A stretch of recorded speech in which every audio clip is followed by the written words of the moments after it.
محترم بزرگوں، دینی اور ایمانی بھائیوں، ہمارے پورے دین کا خلاصہ دو باتیں ہیں، ایک عبادت اور دوسری انابت۔ عبادت اور انابت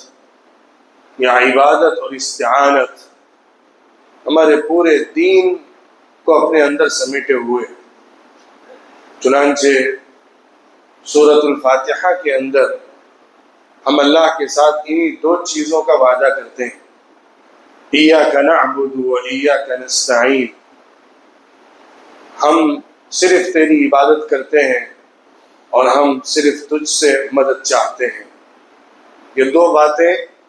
ہمارے پورے دین کی تعبیر ہے۔ پورا دین ان دو الفاظ کے اندر سمیٹ دیا گیا ہے، عبادت اور استعانت، ان دو کو سمجھنا ہے، اور اس کی بنیاد پر بطور خاص جو استعانت کی بنیاد توکل ہے اس کو جاننا ہے۔ آج کا جو زمانہ ہے، اس زمانے میں دنیا کے جھمیلے بہت ہیں، دنیا کے مسائل بہت ہیں، دنیا کے کام کاج بہت ہیں، اور دنیا کے مشغلے بہت ہیں۔ دنیا کے اندر انسان جب جاتا ہے تو ظاہر ہے وہ پورے انسان کا وقت، ذہن، صلاحیت ہر کچھ مانگتا ہے۔ دنیا یوں ہی نہیں چھوڑتی ہے، وہ اپنے پاس جکڑ لیتی ہے۔ جو دنیا کی جکڑ میں آ جاتا ہے اسی کا ہو کر رہ جاتا ہے۔ دنیا کے اندر رہنا ہے، دنیا کو استعمال کرنا ہے، دنیا ہی سے ہماری زندگی جڑی ہوئی ہے، لیکن کیسے استعمال کرنا ہے، کہاں تک جانا ہے، کیسے اپنے آپ کو ان چیزوں سے بچانا ہے جو دنیا کا شکار بنا دیتی ہیں، یہی دین کا خلاصہ ہے۔ اسی کے لیے عبادت کا تصور دیا گیا ہے، اور اسی کے لیے استعانہ یا توکل ہمیں سکھایا گیا ہے۔ آج کی گفتگو خاص طور پر توکل کے حوالے سے ہوگی، تاکہ ہم اپنی زندگی کے اندر دنیا کے مسائل اور دنیا کے کاموں کو دیکھ کر دنیا کے شکار ہونے سے بچیں اور اللہ کے بندے بن کر جئیں۔ ہم دنیا کے اندر ایک جیسے حالات نہیں پاتے ہیں، ہماری زندگی میں حالات بدلتے ہیں، کبھی ہماری خواہش کے مطابق چیزیں ہوتی رہتی ہیں، کبھی ہماری خواہش کے خلاف ہو جاتی ہیں، کبھی ہماری پلاننگ سکسیسفل ہوتی ہے اور کبھی ناکام ہو جاتی ہے، کبھی ہمیں کہیں سے منافع ملتا ہے اور کبھی نقصان بھی جھیلنا پڑتا ہے، اور جسمانی طور پر آپ دیکھیں گے تو کبھی بیماری ہے تو کبھی صحت ہے، کبھی عافیت ہے تو کبھی ڈر اور خوف ہے۔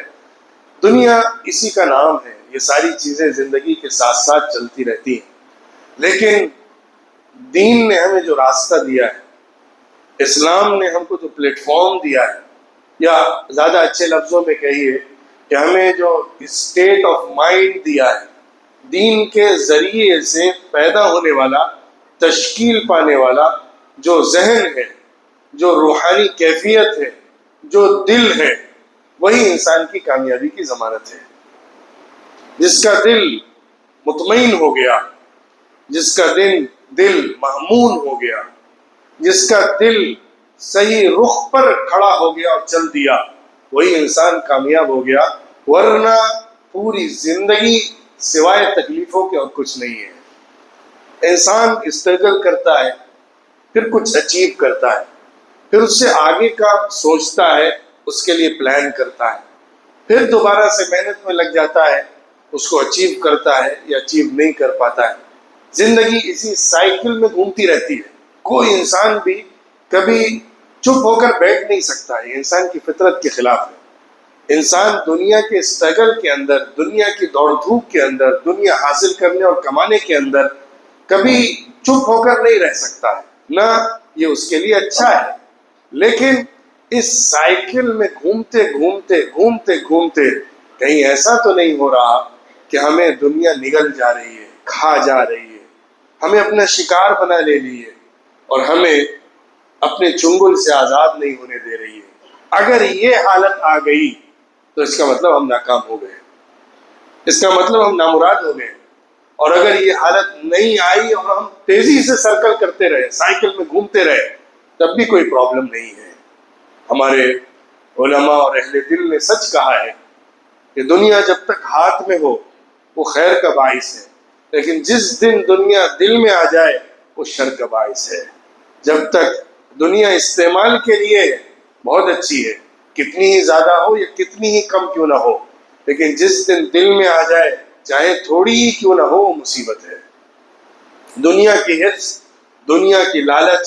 دنیا کی طلب ایک ایسی بھوک ہے کہ جو کبھی ختم نہیں ہوتی ہے۔ اللہ کے نبی صلی اللہ علیہ وسلم نے اس حقیقت کو ان الفاظ میں خوبصورت مثال سے تعبیر فرمایا: لو كان لابن آدم واديا من ذهب لابتغى ثانيا ولو كان له واديان من ذهب لابتغى ثالثا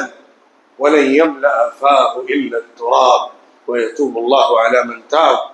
جس آدم کی اولاد کے پاس ایک وادی کے برابر، ایک ویلی بھر کے سونا ہو تو وہ خواہش رکھتا ہے کہ 2 وادیاں ہو جائیں۔ جس کو 2 ویلیز اور 2 وادیاں مل جائیں اس کی خواہش تیسری وادی کی ہو جاتی ہے، اور اس خواہش کو، اس ڈیزائر کو، اس تمنا کو صرف مٹی ہی بھر پاتی ہے۔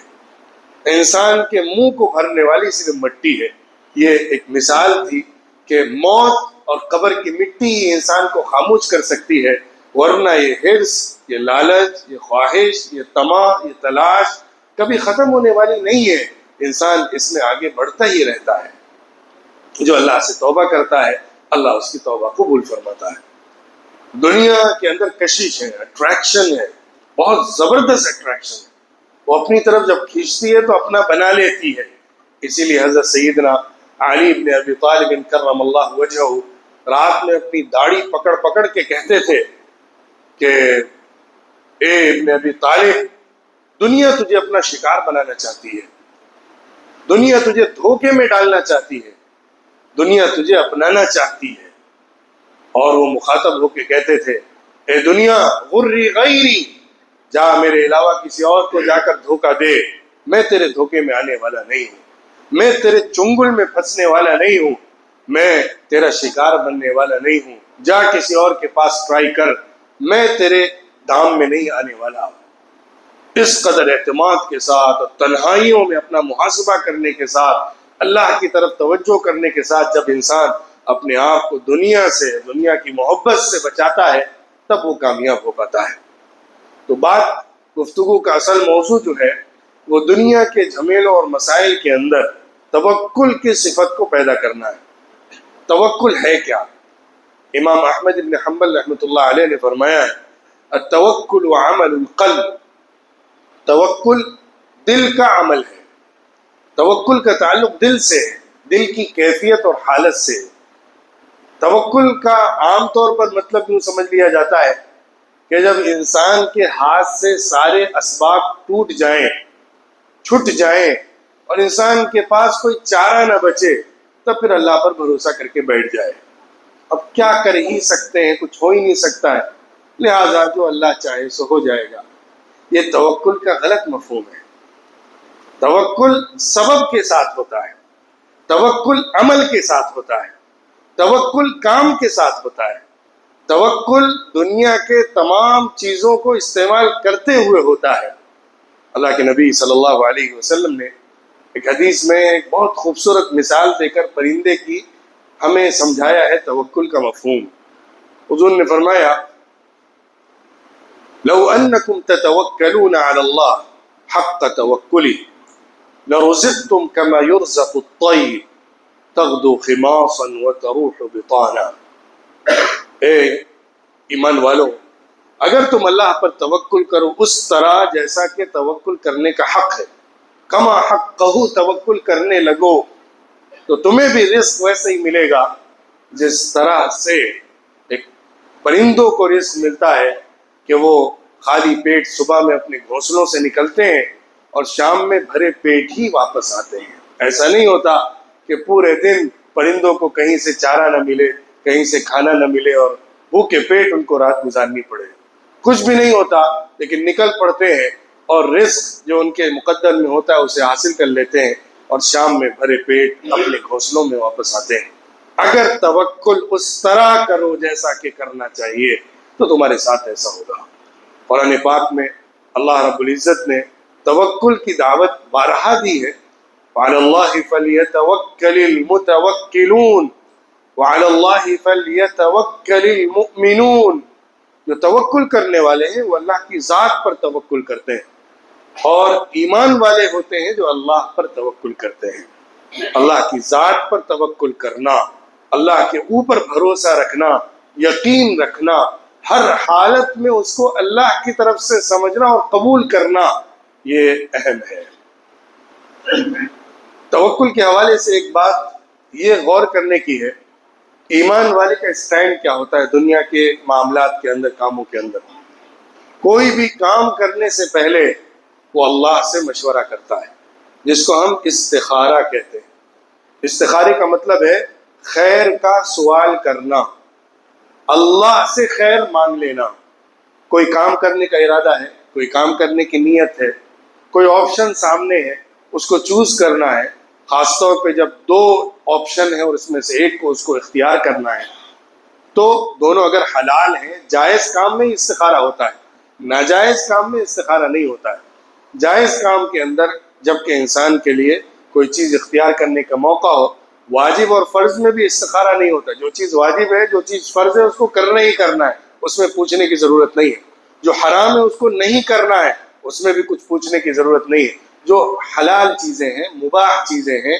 جائز چیزیں ہیں، اس کے اندر آپشنز اگر ہوں تو انسان اللہ سے خیر مانگتا ہے، اس کو استخارہ کہتے ہیں۔ اللہ کے نبی صلی اللہ علیہ وسلم صحابہ کو استخارے کی دعا سکھاتے تھے اور یاد کرواتے تھے، کہتے تھے اس دعا کا اہتمام کرو، اس کو یاد کرو۔ اللہم انی استخیرک بعلمک واستقدرک بقدرتک وإنك أنت تقدر ولا أقدر وتعلم ولا أعلم وأنت علام الغيوب اللهم إن كنت تعلم أن هذا الأمر خير لي في ديني ومعاشي وعاقبة أمري فاقدره لي ويسره لي وإن كنت تعلم أن هذا الأمر شر لي في ديني ومعاشي وعاقبة أمري فاصرفه عني واصرفني عنه واقدر لي الخير حيثما كان ثم ردني به۔ یہ دعا اللہ کے نبی صلی اللہ علیہ وسلم استخارے کی صحابہ کو سکھاتے تھے اور فرماتے تھے یاد کرو اس کو، اس کا اہتمام کرو، اپنے مسائل اور اپنی ضروریات کے اندر اس کو مانگا کرو۔ اس دعا کے اندر اللہ سے خیر کی تقدیر اور خیر کے فیصلے کو مانگا گیا ہے، پورا اعتماد اللہ کی ذات پر کیا گیا ہے فیصلہ لینے کے اندر۔ کہ اللہ تیرے پاس علم ہے، تیری تقدیر اصل تقدیر ہے، تیری تدبیر اصل تدبیر ہے، میں تو لا علم ہوں، مجھے معلوم نہیں ہے فیوچر کیا ہے، نتیجہ کیا ہے، انجام کیا ہے، تو اسے جاننے والا ہے۔ اگر خیر ہے تو اسے آسان بنا دے اور میرے لیے مقدر فرما دے، اور اگر شر ہے تو مجھ سے دور فرما دے اور مجھے اس سے بچا لے۔ پھر جہاں بھی خیر ہے وہ اس کا راستہ میرے لیے ہموار فرما دے اور مجھے اس سے راضی کر دے۔ یہ دعا اہتمام کے ساتھ اپنے معاملات کے اندر مانگنی چاہیے۔ تو بہرحال جو ہمارے معاملات ہوتے ہیں دنیا میں، ہمیں کوئی فیصلہ لینا ہوتا ہے، کوئی کام کرنا ہوتا ہے، اس سے پہلے، کرنے سے پہلے استخارہ کرنا، کرنے سے پہلے اللہ سے خیر مانگنا اور اپنے دل کو اللہ سے جوڑ دینا، یہ توکل ہے۔ استخارہ توکل ہے، توکل کی ایک شکل استخارہ ہے، اور یہ عمل سے پہلے کا کام ہے۔ اپنے دل میں اللہ کے فیصلے کے لیے تیاری کر لینا اور اپنے آپ کو اللہ سے اس طور پر وابستہ کر لینا کہ اس سے ہم خیر مانگتے ہیں اور وہی خیر کرنے والا ہے۔ اب جب عمل ہو جائے، آپشن چوز کر لیا جائے اور اس کے مطابق انسان آگے بڑھ جائے، اب اس کے بعد توکل یہ ہے کہ جو بھی نتیجہ سامنے آئے اس کو ایکسیپٹ کرنا، جیسا بھی ہو جائے اس پر راضی ہو جانا، اللہ جیسا کر دے اس کو قبول کر لینا، ایکسیپٹنس اپنی زندگی میں لانا۔ جیسا ہو رہا ہے اپنے دائرے میں کوشش اور محنت اور تگودو کرنے کے بعد جو سامنے آ رہا ہے رزلٹ، جیسا ہو رہا ہے اس میں ایکسیپٹنس کا پیدا کرنا، قبول کر لینا، حالت کو بیئر کر لینا، سچویشن کو سامنے رکھتے ہوئے اپنے آپ کو اس کے لیے تیار کر لینا، یہ توکل کی علامت ہے اور توکل کی ضرورت ہے۔ عمل سے پہلے استخارہ، عمل کے بعد رضا، یہ دو چیزیں ہونی چاہیے۔ خیر مانگا جائے کام کرنے اور آپشن چوز کرنے سے پہلے، آپشن چوز کرنے کے بعد راضی ہو جایا جائے، قبول کرا جائے، اللہ کے فیصلے کے سامنے سرنڈر کیا جائے، سر تسلیم خم کیا جائے اور ایکسیپٹنس اور رضا اپنے اندر پیدا کی جائے۔ توکل رضا کے ساتھ جڑا ہوا ہے۔ توکل مجبوری میں ایکسیپٹنس کا نام نہیں ہے۔ میں نے شروع میں کہا تھا جب سارے اسباب چھوٹ گئے ہو، کچھ نہ بچا ہو، تو انسان اللہ پر تکیہ کر کے بیٹھا ہو، یہ توکل نہیں ہے۔ آدمی اسباب اختیار کر رہا ہو، عمل کر رہا ہو، کوشش کر رہا ہو، اس میں توکل اللہ پر کرے۔ ایک شخص اللہ کے نبی صلی اللہ علیہ وسلم کے پاس آیا، اپنا اونٹ لے کر آیا تھا، اور آنے کے بعد کہنے لگا، اللہ کے رسول، میں نے باہر مسجد نبوی کے باہر اپنے اونٹ کو کھلا چھوڑ دیا ہے، اللہ پر بھروسہ کرتے ہوئے، اللہ پر توکل کرتے ہوئے میں اس کو کھلا چھوڑ کر آ گیا ہوں۔ تو حضور نے فرمایا، تم نے غلط کیا، اعقلھا ثم توکل، پہلے اس کو باندھو پھر اللہ پر توکل کرو، سبب اختیار کرو پھر اللہ پر بھروسہ رکھو۔ بغیر سبب اختیار کیے اللہ کے سسٹم اور اللہ کے قانون کے خلاف جا کے اگر تم کچھ کر رہے ہو، پھر تمنا باندھتے ہو اللہ سے کہ وہ الگ سے کچھ کر دے گا، یہ غلط ہے۔ اللہ نے ایسا دنیا کا نظام نہیں بنایا ہوا ہے کہ تم ہاتھ پر ہاتھ دھرے بیٹھے رہو، کچھ نہ کرو اور اللہ کرشمے دکھاتا رہے تمہارے توکل کے نتیجے میں۔ دیکھیے جو مثال دی گئی تھی پرندوں کی، اللہ نے وعدہ کیا کہ صحیح توکل کرو گے تو پرندوں کی طرح رزق ملے گا، لیکن کیا پرندہ اپنے گھونسلے میں بیٹھا رہے اور اس کو رزق مل جاتا ہے؟ اس کو نکلنا پڑتا ہے نا، دن بھر دوڑنا پڑتا ہے، جگہ جگہ تلاش کرنا پڑتا ہے، تب اسے رزق اللہ کا جو ہے وہ ملتا ہے۔ تو انسان اسباب اختیار کرے،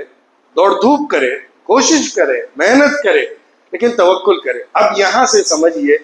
سبب کے ساتھ، عمل کے ساتھ توکل کیسے ہوتا ہے۔ اصل میں ہوتا کیا ہے کہ ہم جب کوئی فیلڈ اختیار کرتے ہیں، کوئی کام چوز کرتے ہیں، چاہے وہ بزنس کے اندر ہو، چاہے وہ شادی بیاہ اور نکاح کے معاملات کے اندر ہو، چاہے جاب کے اندر ہو، جس راستے میں بھی ہم کوئی قدم اٹھاتے ہیں، کوئی فیصلہ کرتے ہیں، اس کے لیے تدبیر کرتے ہیں، انتظامات کرتے ہیں، ہمارا پورا یقین اور اعتماد اسی پر آ جاتا ہے۔ ہمارا دل اب بس اسی پر بن جاتا ہے کہ میں نے اس طریقے پر بزنس اسٹارٹ کیا ہے، بس اسی طریقے پر سکسیسفل ہونا چاہیے، میں نے یہ کیا، یہ پروویژنس کیے، میں نے یہ اسباب اختیار کیے، میں نے اس طرح سے انویسٹمنٹ کیا، میں نے اتنا اس کا پچھلا رزلٹ دیکھا ہے اور اس کے اوپر میں نے انویسٹمنٹ کیا ہے، اور میں نے نیا بزنس جو شروع کیا پورا مارکیٹ دیکھا ہے، اور ایسا اور ویسا سب ہونے کے بعد اس کا دل اس سبب سے جڑ جاتا ہے۔ اب بس یہی سبب ہے جو مجھے کامیاب کرنے والا ہے، اب یہی میری پلاننگ ہے جو سکسیسفل بنانے والی ہے۔ یہیں پر خطا ہو جاتی ہے، غلطی اسی مقام پر ہوتی ہے۔ آدمی جتنا بھی سبب اختیار کر لے اور جتنی سمجھداری کے ساتھ، چالاکی کے ساتھ، سوجھ بوجھ کے ساتھ کوئی بھی انتظام کر لے، لیکن دل کا قبلہ اللہ کی طرف رکھے، نتیجہ کچھ بھی نکلے، میری تمام ذہانت کے باوجود اگر فیلئر بھی سامنے آ رہا ہے، تب بھی میں یہ سمجھوں گا کہ اللہ رب العزت کا فیصلہ یہ ہے، میری بہت زیادہ محنت نہیں ہوئی لیکن رزلٹ بہت اچھا نکلا، تب تو یقیناً ہم کہتے ہیں کہ اللہ رب العزت کی طرف سے ہوا ہے۔ لیکن اپنی صلاحیتوں، اپنی محنت اور اپنے دائرے میں سبب اختیار کرنے کے باوجود میرے دل کے اندر یہ بات مضبوط رہے کہ کرنے والی ذات صرف اللہ کی ہے، اسی کو توکل کہتے ہیں۔ اسی کو کہا گیا ہے کہ اپنے دل سے تمام تعلقات کو توڑ دینا، یعنی دل کے اندر کسی دوسرے پر اعتماد نکال دینا، صرف اللہ کی ذات پر وہ مکمل اعتماد رکھنا۔ اب انسان دنیا کے اندر دکان کھول رہا ہے، دکان کھول کے سامان لا رہا ہے، سامان رکھ کے اس کو بیچ رہا ہے، اور اس میں ایک حد تک پروفٹ کما رہا ہے، کبھی دکان چل رہی ہے، کبھی نہیں چل رہی ہے، کبھی بزنس اچھا چل رہا ہے، کبھی کم چل رہا ہے، یہ سب چلتا رہتا ہے۔ لیکن جس کا دل اللہ سے وابستہ ہوگا اور اس کے اندر یہ یقین بہت مضبوط ہو گیا ہوگا کہ مجھے جو ملنا ہے وہ اللہ کی طرف سے تقدیر کے طے شدہ پروگرام کے مطابق ملنا ہے. میرے ساتھ جو ہونا ہے وہ اللہ کی طرف سے ہونا ہے. میں جتنی بھی کوشش کر لوں وہ اللہ کا حکم ہے اس لیے کرتا ہوں، لیکن نتیجہ اللہ کے پلان اور اللہ کی تقدیر اور اللہ کے فیصلے کے مطابق نکل رہا ہے. جس دن انسان کے دل میں یہ بات بیٹھ گئی اس دن وہ بڑے سے بڑے لاس سے بھی گزر جائے گا تو ناکام نہیں ہوگا. ورنہ چھوٹا سا چھوٹا جھٹکا بزنس کے اندر انسان کو ڈاؤن کر دیتا ہے، گرا دیتا ہے، وہ اٹھ نہیں پاتا ہے، وہ ناکام ہو کر بیٹھ جاتا ہے، دوبارہ سے کھڑا نہیں ہو پاتا ہے. وہ سمجھتا ہے کہ میں نے تو اپنی پوری زندگی کی جمع پونجی، پوری سمجھداری، ذہانت، کوشش لگا دی اور اس کے بعد میں فیل ہو گیا، اب بچا ہی کیا، میں کر ہی کیا سکتا ہوں، اب کچھ نہیں ہے. یہیں سے انسان اپنے مینٹل ڈس آرڈرس کی طرف جاتا ہے، یہیں سے مینٹل ڈس آرڈرس شروع ہوتے ہیں اور انسان ذہنی طور پر، نفسیاتی طور پر بیماری کا شکار ہونے لگتا ہے. توکل جس کے اندر ہوگا وہ کبھی کسی ذہنی بیماری میں نہیں پڑ سکتا، کیونکہ وہ ایک ایسا زبردست پاورفل اس کے پاس ہتھیار ہے کہ اسے ہر طرح کی سچویشن میں ایک صحیح اسٹیبلٹی دیتا ہے، دل کی، سمجھ کی، ذہن کی اور روحانیت کی، کہ جس میں انسان آسانی کے ساتھ سروائیو کر پاتا ہے اور بڑے سے بڑے دھچکے کو بہت آسانی سے قبول کر پاتا ہے. وہ یہ یقین رکھتا ہے کہ میرے ساتھ جو کچھ بھی ہوا اللہ کی طرف سے ہوا ہے. ٹھیک ہے، اس کا اثر ضرور ہوگا، اس کی تکلیف ضرور ہوگی، لیکن انسان اس کے نتیجے میں کبھی بھی ناکامی کے گڈھے میں نہیں گرے گا. وہ نکلے گا، اٹھے گا، کھڑا ہوگا، دوبارہ سے قدم بڑھائے گا، چاہے جتنی بار قدم اس کے گرا دیے جائیں لیکن پھر بھی وہ کھڑا ہوتا رہے گا. یہی جب توکل اللہ کے دین کے راستے میں پیدا ہو جاتا ہے تو پھر وہ عظیم ترین کامیابی کی طرف لے کر جاتا ہے. اللہ کے راستے میں کتنی بڑی سے بڑی قربانیاں دینی پڑ رہی ہوں، بظاہر اسلام اور مسلمان ہونے کی وجہ سے بہت سارے نقصانات جھیلنے پڑ رہے ہوں، بظاہر اسلام کو نشانہ بنانے اور مسلمانوں کو نشانہ بنانے کی وجہ سے بہت ساری ناکامیاں سامنے جھیلنی پڑ رہی ہوں، بظاہر اسلام کا سورج ڈھلتا ہوا نظر آ رہا ہو، لیکن اس کو اپنے اللہ پر اتنا اعتماد ہوتا ہے، اپنے دین پر اتنا یقین ہوتا ہے اور اپنے راستے پر اتنا اس کو مکمل اعتماد ہوتا ہے کہ وہ ہر طرح کے حالات میں بھی اپنے دین پر مطمئن رہتا ہے.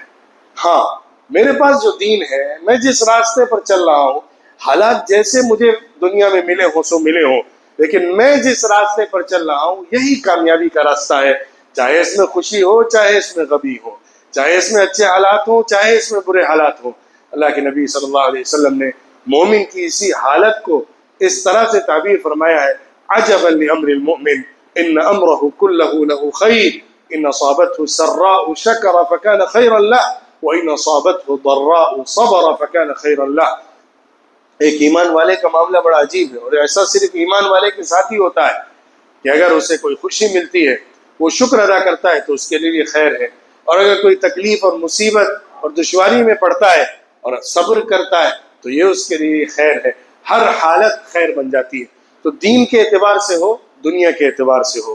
ہمارے ایمان اور دین کے راستے میں قربانیاں اور مشکلات ہوں یا جو بھی حالات ہوں، یا ہمارے بزنس اور کام اور کاروبار کے اندر کچھ طرح مسائل پیدا ہو جائے، یا ہمارے خاندان اور گھریلو معاملات اور مسائل کے اندر شادی بیاہ، طلاق، خلا اور دیگر جو سوشل ایشوز ہیں ان کے اندر ہم کسی بھی طرح کے حالات کو فیس کر رہے ہوں، اگر توکل کی صفت آ گئی، اگر اللہ پر مکمل بھروسہ کرنے والی صفت پیدا ہو گئی تو انسان ہر حالت کے اندر ایک طمانینت پاتا ہے، ایک سکون پاتا ہے جو اس کے دل کو قرار عطا کرتا ہے، کبھی بھی اس کو بے چین نہیں چھوڑتا ہے، کبھی بھی اس کو بےتاب نہیں رکھتا ہے. اس کے اندر جو یقین، جو اعتماد، جو بھروسہ، جو اپنے راستے کے اوپر اور ہر طرح کے حالات کو فیس کرنے کے بعد آخرت کے انجام کے اوپر یقین ہوتا ہے اور اللہ کی ذات پر بھروسہ ہوتا ہے، وہ کافی ہے انسان کو ہزار غموں سے باہر نکالنے کے لیے اور ہزار دشواریوں سے نجات دلانے کے لیے. اگر یہ چیز مسنگ ہے، اللہ کی ذات پر اعتماد اور توکل، تو پھر انسان کے پاس چاہے جتنا دنیا کے اندر موجود ہو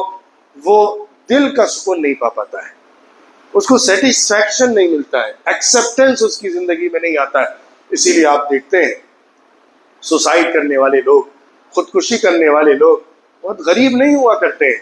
بہت دنیا ہوتی ہے ان کے پاس، بہت سارے اسباب ہوتے ہیں ان کے پاس، لیکن توکل مفقود ہوتا ہے۔ یہ توکل جب نکل جاتا ہے تو انسان کے پاس پوری دنیا ہی کیوں نہ ہو، انسان دل کے اندر اپنی ناکامی کو جھیل نہیں پاتا ہے۔ جس دن اللہ پر توکل پیدا ہو جائے اور انسان سارے سبب اختیار کرتا رہے لیکن دل کو اس سبب سے نہ جوڑے، اپنے دل کو دکان سے نہ جوڑے۔ دکان کھولی ہے تو یہ مت سمجھے کہ رزق میرا دکان ہے، مجھے رزق دینے والی دکان ہے، نہیں، اللہ رب العزت رزق دے رہا ہے، آج دکان سے دے رہا ہے، کل بند ہو جائے گی تو کسی اور کے ذریعے دے گا، آج اس جاب سے دے رہا ہے، کل یہ جاب چھٹ جائے گی تو دوسری جاب سے دے گا۔ جب تک اس زمین پر رہنا ہے رزق اللہ کی طرف سے ملنا ہے۔ وَمَا مِن دَابَّةٍ فِي الْأَرْضِ إِلَّا عَلَى اللَّهِ رِزْقُهَا، اس زمین پر رینگنے والا کوئی بھی جاندار نہیں ہے کہ جس کا رزق اللہ کے ذمے نہ ہو۔ رزق اللہ کی طرف سے آنا ہے، ہاں تمہیں محنت ضرور کرنا ہے، تم اگر خاموش بیٹھ گئے تو تم اللہ کے سسٹم کے اگینسٹ جا رہے ہو تو رزق نہیں آئے گا۔